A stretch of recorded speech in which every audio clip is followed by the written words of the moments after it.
Assalomu alaykum hammaga. Darslarimizni davom ettiramiz. Bugun sizlar bilan o'ztermen. Xo'p, o'tgan darsimizda sizlar bilan ya'ni asosiy operatsion tizim sifatida Windowsni o'rnatgan edik. Ya'ni Windows 11 ni hozir ko'rib turgan Windows 11 larni o'rnatgan edik. Xo'p, endi bu safargi bugun sizlar bilan asosiy operatsion tizim sifatida Linuxni o'rnatamiz. Faqatgina dual boot qilib o'rnatamiz. Ya'ni ham Windowsdan foydalanasizlar, ham Linuxdan foydalanasizlar. Sizlarga qulay bo'ladi. Ya'ni darslarimiz davomida nima uchun bunaqa qilib o'rnatganimizni tushuntirib beraman, ya'ni tushunib olasizlar o'zingizlar ham. Xo'p, demak bizaga ya'ni Linux o'rnatish uchun, ya'ni umuman Linux turlari ko'p. Sizlarga men hozir Linuxni o'rnatib ko'rsatib beraman. Dual boot sifatida boshqa Linuxlar ham bor. Misol Ubuntu, Fedora yoki bo'lmasa Debian, Kine Linux bor yoki bo'lmasa boshqa Linux turlari ko'p juda ham. Ya'ni distributivlari ko'p. Biza hozir Kali Linuxni o'rnatib ko'rsatib beraman sizlarga. Demak, kali.org sahifasiga kirasizlar, keyin pastga tushasizlar. Mana bu yerda installer images qismiga tushasizlar. Pastroqqa tushsanglar, bu yerda Apple Silicon uchun ham bor, x64 uchun ham bor. Demak, biza installerini yuklab olasizlar. Sizlar installerini bosadigan bo'lsam, menda o'zi yuklanyapti. Men yuklab o'tirmayman, chunki yuklab bo'lganman. Installerini yuklab olasizlar. Xo'p. Keyin bizaga fleshkamizga ya'ni bu tizimni, bu operatsion tizimni yozish uchun Rufus degan dastur kerak bo'ladi. O'sha Rufus o'tgan safar ham ko'rsatgan edim, bu qanaqa qilib ishlash kerakligini. Bu yerda Rufus.io ga kirib, Rufusni 4.9 versiyasini yuklab olasizlar. Okey, demak, ikkalasini ham yuklab bo'lganman men. Demak, Rufusni ishga tushiramiz. Xo'p, o'tgan safar ham tanishtirib o'tgan edim. Kelinglar, fleshkamizni notebookka tiqib olamiz. Xo'p, o'zi avtomatik birdan taniydi, ya'ni fleshkamni. Xo'p, bu yoqda SOMH qismiga biza yuklab olgan, ya'ni bu yerdan select qilib tanlab olamiz Kali Linuxni. Open. Xo'p, open qilib oldim. Endi men bu persistent partition size ni ko'tarib qo'ymanglar, tursin. Keyin MBR o'rniga misol o'tgan safar ham aytgandim, GPT yoki bo'lmasa MBR qilib tanlab qo'yasizlar degan edim. Uni qanaqa qilib bilamiz deganlaringda Windows R qilib ms info 32 deb yozadigan bo'lsanglar, ya'ni tizim haqida to'liq ma'lumot berar edi. Xo'p. Xo'p, mana ko'rganlaringdek tizim haqida informatsiya beryapti. BIOS modga qaraydigan bo'lsak, UEFI turibdi. UEFI bo'lsa, agar sizlarda bu yoqdan MBR o'rniga GPT ni tanlaysizlar, mana UEFI deb chiqadi. Agar sizlarda bu yoqda UEFI o'rnida LGS yoki KSM bo'ladigan bo'lsa, sizlar mana bu yerdan nimani tanlaysizlar? MBR ni tanlab qo'yasizlar. Xo'p, men hozir GPT ni tanlayman. Demak, o'zi avtomatik tarzda FAT32 ni tanlayapti. Default holatda, demak 8192 byte. Okey, startni bosaman, o'zi hal qilib beradi menga. Men buni ham fleshkaga ham yozib qo'yganman, buni ham, ya'ni vaqtni cho'zmaslik uchun. Sizlar start qilib, tayyor bo'lgandan keyin close bosib chiqib ketasizlar. Xo'p, demak, close bosaman, o'zi menda tayyor hammasi. Endi kelinglar, bir narsa qilishimiz kerak bo'ladi. Bu yoqdan, ya'ni diskimizdan joy ajratib olishimiz kerak bo'ladi. Uning uchun bu yoqqa kelamiz, sichqonchaning tugmasini bosib show more options qilamiz, keyin bu yoqdan manage qismiga bosamiz. Xo'p, bu bizani qayerga olib kiradi? Ya'ni computer management qismiga olib kiradi. Undan tashqari pastga tushsanglar, disk management bor. Xo'p, bu yoqdan joy ajratib olishimiz kerak bo'ladi. Menda ko'rganlaringdek C diskda joy bor. O'shaning uchun o'ng tugmani bosamanda shrink volume deb bosaman. Bu menga joy ajratib beradi. Ya'ni joyga qancha ajratishimizni hozir belgilaymiz. Bu yerdan qancha joy ajratmoqchiman belgilayman. Men misol uchun kamida 200 gigabaytni maslahat bergan bo'lardim. Ya'ni 200 gigabayt joy bemalol yetadi. Xo'p. 200 gigabayt ajratyapman. Ko'rganlaringdek, xo'p, kelinglar, shuni 205 qilaylik. Baribir qanchadir oladi bu. Xo'p, demak, o'shancha joy ajratyapman. Sizlar ham kamida 100 gigabayt joy ajratinglar, kamida. Bo'lmasa 150 gigabayt ajratishinglarni maslahat beraman. Chunki resurs juda ham ko'p, ya'ni xotiradan muammo bo'lib qolsa qayta o'rnatishinglarga to'g'ri keladi. O'shaning uchun 205 gigabayt o'rnatyapman. Okey, shrink bosamiz. Xo'p, ko'rganlaringdek menga o'rnatib, ya'ni ajratib berdi. Bu yoqda 400 bor edi, endi esa 275 C da qoldi. Hozir ajratgan joyimda esa 200 gigabayt ajratildi. Hozir Linux'imiz mana shu yerga o'rnatiladi. Xo'p, bu yoqdan chiqaman, bo'ldi. Endi xo'p, Linux'ni o'rnatishni boshlaymiz sizlar bilan. Xo'p. Xo'sh, demak, endi o'rnatish jarayonini boshlaymiz. Kali Linux'ni. Xo'p. Demak, restart beraman, har doimgidek. Restart berish paytida aytganimdek S tugmalarini bosib turamiz. Xo'p. Fleshkani tiqib oldim, ya'ni notebookga. Okey, boshladik.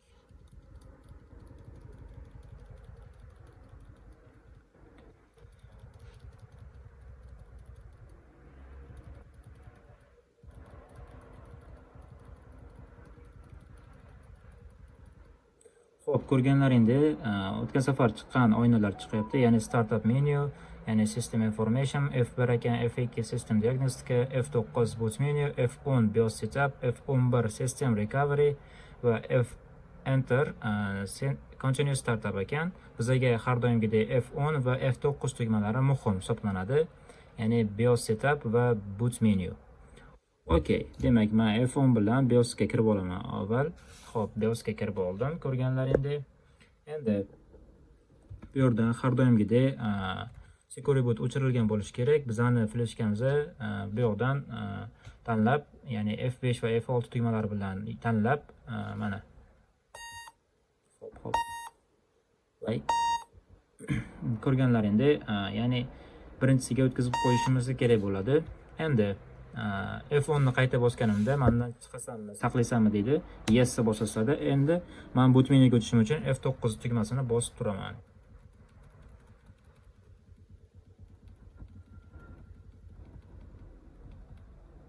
Xo'p, ko'rganlaringdek, men ya'ni birinchisi meni fleshkam, hozirchaga Kali Linux'ni o'rnatgan, ikkinchisi esa Windows'im.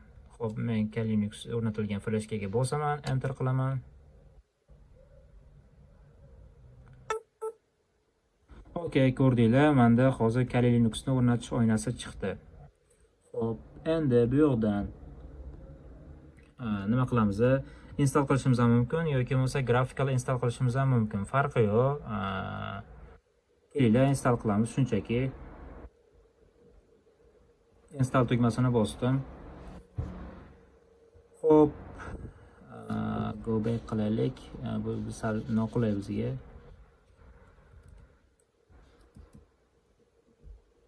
Okey.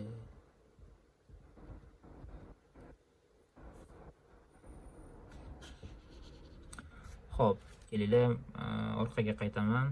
Shunchaki bir o'chirib yoqaman kompyuterimni.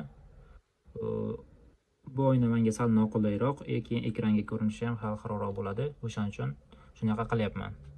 Xo'p, qayta yoqaman endi kompyuterni va yana F9 tugmasini bosib turaman. Grafikalar install qilib o'rnatamiz. Xo'p, yana fleshkamni tanlayman. Keyin oynadan birinchisidan, ya'ni grafik install emas, grafikalar install qilib o'rnatamiz. Enter.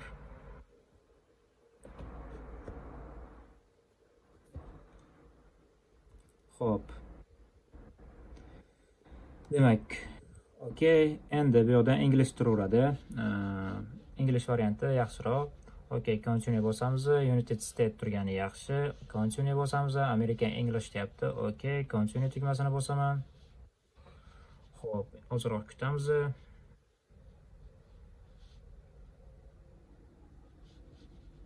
Bir daqiqa. Demak, o'rnatilyapti, yaxshi.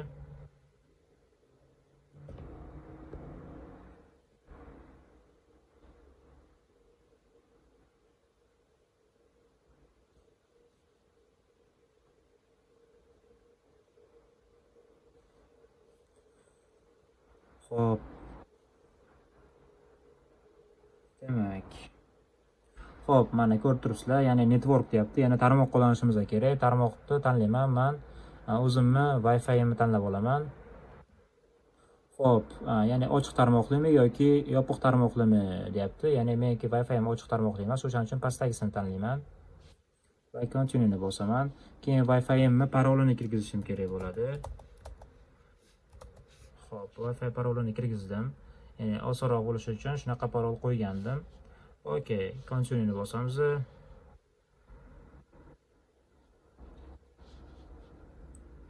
Xo'p, o'rnatilish jarayoni boshlandi.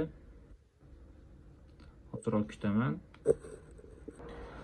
Xo'p, demak, mendan aytyaptiki, xo'p, xato parol kirgizding deb so'rayapti, adashmasam, katta ehtimol bilan. Men Uztelecomni kirgizib qo'yibman, zo'r Uztermeni kirgizish o'rniga. Okey qilamiz. Endi esa davom etamiz. Xo'p. Xo'p, endi bizadan so'rayapti, ya'ni hostnamingni nima kirgizasan deyapti. Default holatda nima yozmoqchisan deyapti. Xohlasanglar sizlar yozishinglar mumkin boshqa narsa deb. Misol, boshqa narsa yozishinglar mumkin. Kali o'rniga boshqa narsa yozishinglar mumkin. Kelinglar, men misol Sentinel deb nomladim. Xo'p.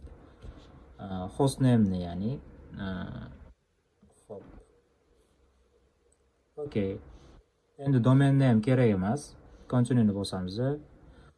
Full name va username new user deyapti. Ko'rib turganlaringdek, new user ga tanlashimiz kerak bo'ladi.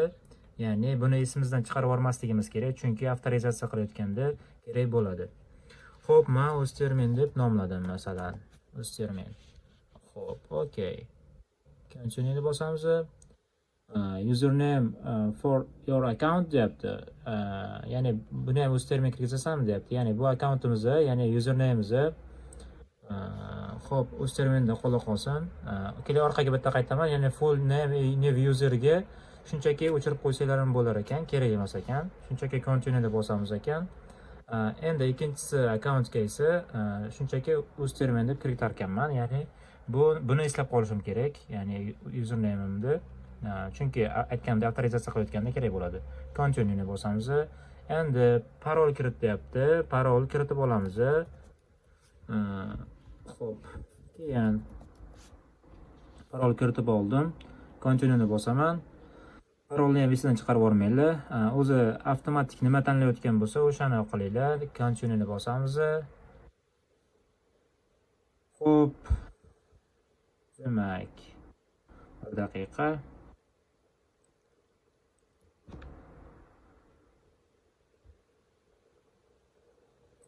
Xo'p, ko'rib turganlaringdek, bu yoqda ya'ni qayerga o'rnatasan deb so'rayapti. Birinchisi, ya'ni free space deb turibdi. Biz boyaroq ko'rsatgandim, ya'ni 200 GB joy ajratgan edik bu Linux uchun. O'shani tanlamoqchi bo'lganimiz uchun free space birinchisida turadi. Ya'ni ajratgan joyimizga o'rnatilinadi. Continue ni bosaman. Xo'p, aytyaptiki, select partition deyapti. Recommended partition. Okey, birinchisida turaveradi. Continue ni bosaman. Xo'p, finish deyapti. Okey, finish qilamiz. Continue ni bosamiz. Nima so'rayapti? Junior yes qilamiz. Bu narsani yes qilamiz.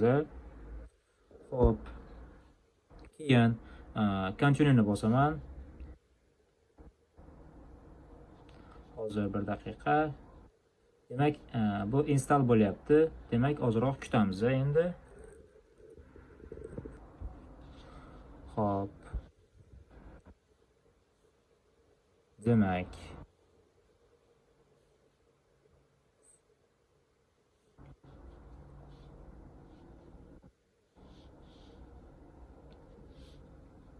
ozroq kutib turaman.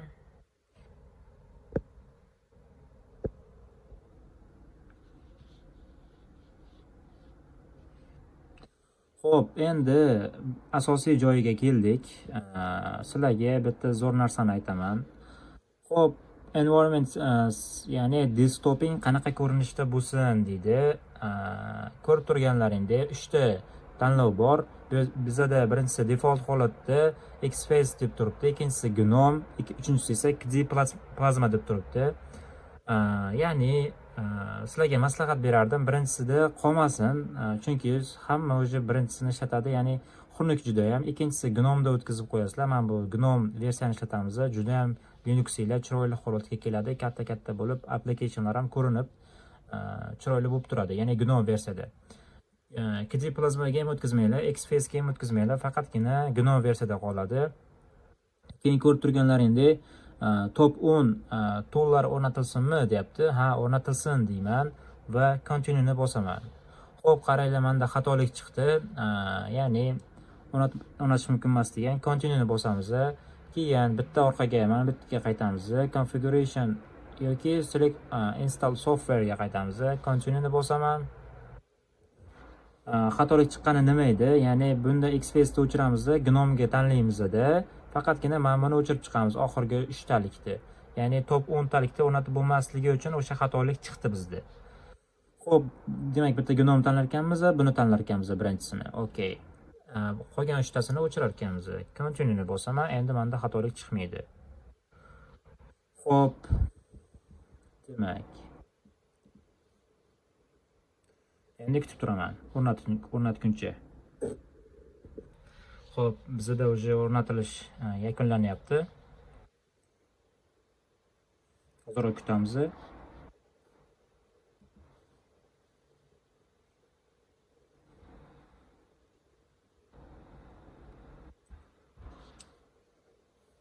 Okey. Endi grab o'rnatilyapti, grab bootloader. Hop, oxirgi installation.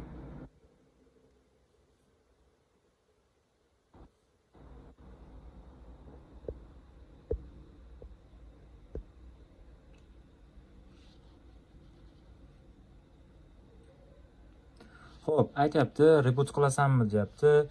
Reboot bo'ladi, ya'ni bir o'chib yonadi, o'sha keyin o'rnatilgan hisoblanadi. Xo'p, continue ni bosamiz biz. Xo'p, bir narsani aytaman. Xo'p, qaranglar, o'chib yonayotganda yana F9 tugmasini, ya'ni boot menyuni tanlashim uchun F9 tugmasini bosib turibman. E'tibor qilinglar. Xo'p, endi fleshkamizni kompyuterdan sug'urib olsagan bo'ladi. Mana fleshkamni sug'urib tashladim. Okey, endi pastdagi kalini tanlaymiz. Ko'rdinglar, kali o'zi o'rnatib bo'lingan bizda. Yuqoridagi esa bizda Windows. Okey, biz kalini tanlaymiz. Okey, ko'rganlaringdek o'rnatib bo'lingan. Demak, birinchisini tanlaymiz. Ya'ni sizlarni tabriklayman, o'zi Kali Linuxlarda o'rnatib bo'lindi. Demak, Kali Linuxga kiryapti hozir bizda. Okey, ko'rganlaringdek biz tanlagan username, ya'ni o'z termin username bilan ochilyapti. Enter bosaman, keyin biz tanlagan parolni kiritamiz. Enter bosaman. Okey, sizlarni tabriklayman. Gnome dagi Kali Linux o'rnatildi. Ko'rganlaringdek, aytganimdek juda ham chiroyli. Mana bu yerda show up apps qiladigan bo'lsak, ko'rib turganlaringdek applicationlar bor. Hali yangilik uchun applicationlar kam. Xo'p, bitta narsani aytib ketaman. O'rnatib bo'lingandan keyin bir narsa qilishimiz kerak bo'ladi. Terminalni ochib olamiz. Keyin Ctrl Shift P ni bosadigan bo'lsak, ko'rdinglar, o'zgardi. Endi Ctrl Shift plus ni bosadigan bo'lsak, kattaradi. Yoki Ctrl minus ni bosadigan bo'lsak, kichkinarayadi. Endi yangi o'rnatilgan Kali Linuxni bitta upgrade qilib yuborishimiz kerak bo'ladi. Uning uchun sudo apt update qilamiz. Update. Keyin mana bunaqa ikkita qo'yasizlar. Keyin yana sudo apt upgrade. Yoki bo'lmasa upgrade o'rniga full chiziqcha upgrade qilsanglar, bu to'liq upgrade bo'ladi, update bo'ladi. Enter bosaman, keyin parolni kiritaman, chunki sudo bilan foydalanganim uchun. Okey. Xo'p. Y ni bosaman, o'rnatasanmi deb so'rayapti. Ha deyman. Xo'p. Hozir kutamiz, o'zi o'rnatib beradi bizga. Albatta Wi-Fi ga ulangan bo'lishi kerak mana.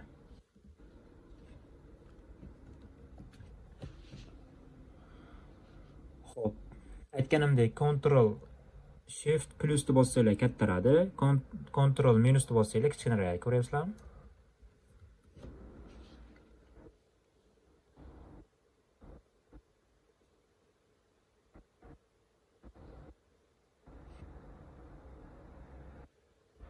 Okey, уже bizda progress yakunlanyapti.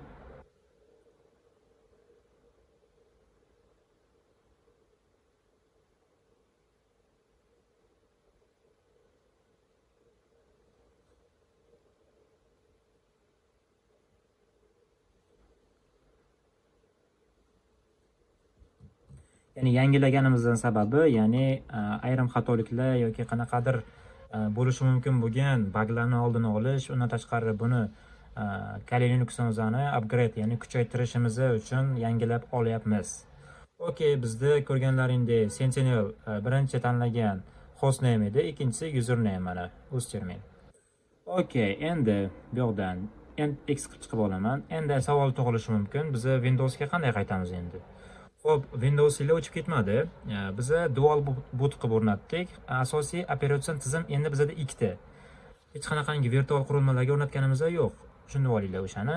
Ya'ni endi ko'rganlaringdek, menda asosiy operatsion tizim ikkita bo'ldi. Ham Kali Linux, ham nima deydi, Windows 11. Xo'p, ya'ni ikkita asosiy kompyuterim, asosiy operatsion tizimim bo'ldi. Xo'p, uningga qaytish uchun yuqoridagi tugmani bosib, bu yerdan o'chirish tugmasini, keyin restartni bosasizlar. Okey, restart tanlaymiz. Xo'p, restart bo'lguncha kutaman. Avtomatik o'zi yonadi.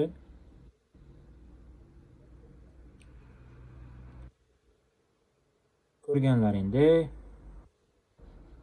HP yonyapti. Ya'ni men hech qaysi tugmani bosmadim. Ya'ni o'zi Windowsga kirib ketib qoldi birdan. Hech qaysi tugmani bosganim yo'q.